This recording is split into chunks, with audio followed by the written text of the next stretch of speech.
সুস্থ জীবনের অঙ্গীকারকে সামনে রেখে লংতরাইয়ের উদ্যোগে আয়োজিত হল এক বিনামূল্যের স্বাস্থ্য শিবির। বোঝংনগর লংতরাই ফ্যাক্টরি প্রাঙ্গণে অনুষ্ঠিত এই শিবিরে লংতরাইয়ের কর্মকর্তাদের উদ্দেশ্যে চক্ষু, দাঁত, ডায়াবেটিস ও হৃদরোগ সংক্রান্ত চিকিৎসা পরিষেবা এবং স্বাস্থ্য সচেতনতামূলক পরামর্শ প্রদান করা হয়।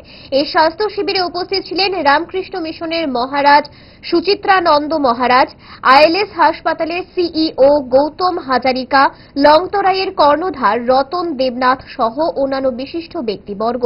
এদিন বিশেষজ্ঞ চিকিৎসকেরা উপস্থিত থেকে লংতরাইয়ের কর্মীদের স্বাস্থ্য পরীক্ষা করেন এবং প্রয়োজনীয় পরামর্শ প্রদান করেন।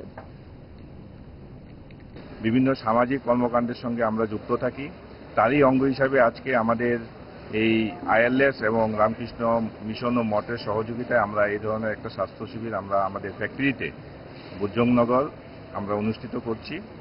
এবং আমরা মনে করি যে একটা সুস্থ সমাজ গঠনের ক্ষেত্রে একটা সুস্থ স্বাস্থ্যবান মানুষ এবং খুব স্বাস্থ্যবান মনের প্রয়োজন।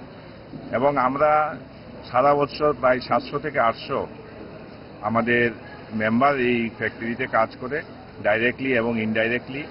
তাদেরকে আমরা বিভিন্নভাবে স্বাস্থ্য সম্বন্ধিত যে ধরনের বীমা থাকে সেগুলি আমরা কভার করি, যেমন স্টেট গভর্নমেন্টের যে ইএসআইসি আছে বা বিভিন্ন হেলথ ইন্স্যুরেন্সগুলি আছে।